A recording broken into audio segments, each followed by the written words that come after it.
ఇప్పటి వరకు నేను చెప్పిన రూమ్స్ అన్నీ తిరుమలకి సంబంధించిన రూమ్స్ అనమాట. అంటే పైన కొండ మీద దొరికే రూమ్స్ అనమాట.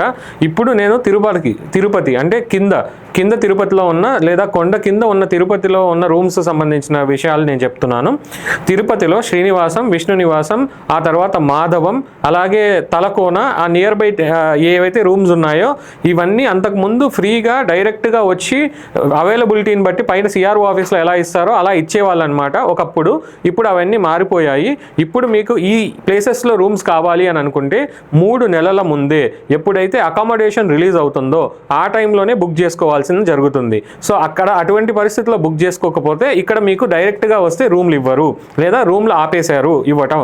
అలాగే ఇక్కడ ఏవైతే నేను ప్లేసెస్ చెప్పానో ఆ ప్లేసెస్లో లాకర్ ఫెసిలిటీస్ ఉంటాయి. సబ్జెక్ట్ టు అవైలబిలిటీ లాకర్స్ ఇస్తారు. ఇది తిరుపతికి సంబంధించినంత వరకు టీటీడీ వారికి సంబంధించిన రూమ్స్ విషయాలన్నమాట. ఓం నమో వెంకటేశాయ.